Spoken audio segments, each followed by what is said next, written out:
ব্রাহ্মণের ছেলে রোজ পাঠশালায় যায় আর অন্য ছেলেদের নানা রকম খাবার দাবার খেতে দেখে যে তার একটু মাংস খেতে খুব ইচ্ছে হয়।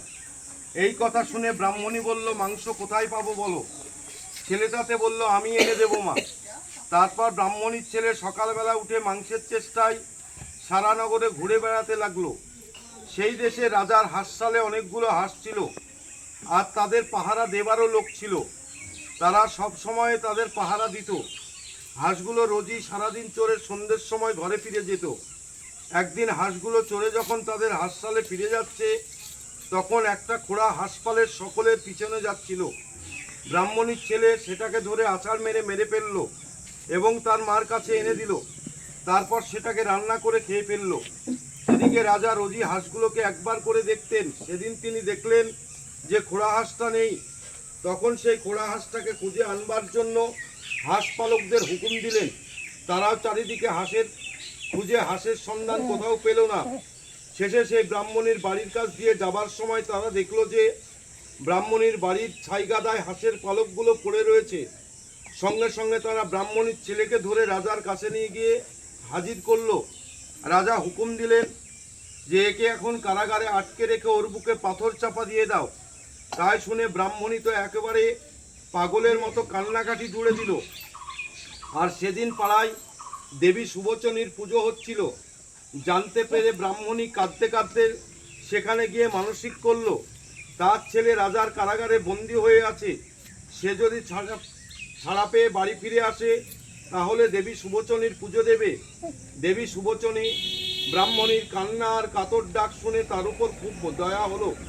তারপর রাজা যখন রাত্রিরে ঘুমোচ্ছিলেন তখন সেখানে গিয়ে স্বপ্নে রাজাকে বললেন, শোনো, খোড়া হাঁস খেয়েছে বলে যাকে তুমি বন্দি করে রেখেছো সে আমার ব্রতদাস। যদি তাকে এখনই মুক্তি দিয়ে রাজকন্যার সঙ্গে রাজ্য সঁপে না দাও তাহলে তোমার রাজ্য একেবারে ধ্বংস হয়ে যাবে। স্বপ্ন দেখে রাজার ঘুম ভেঙে গেল। তিনি তাড়াতাড়ি উঠে গিয়ে ব্রাহ্মণীর ছেলেকে কারাগার থেকে এনে তার কাছে ক্ষমা চাইলেন এবং তাকে রাজসিংহাসনে বসালেন।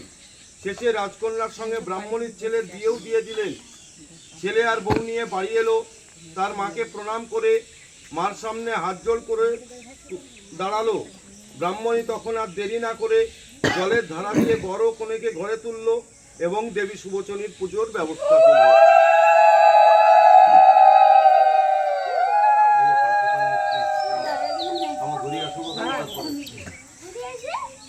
এক দৌড় মারবি যাতে পড়ে যায়। একটা পান সুপারি বাতাসা মিষ্টি না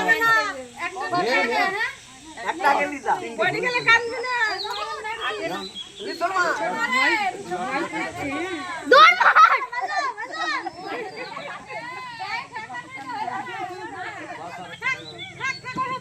এবিলাই তুই যা এখন লাঠি ঘুরাতে এবিলাই হই যেতে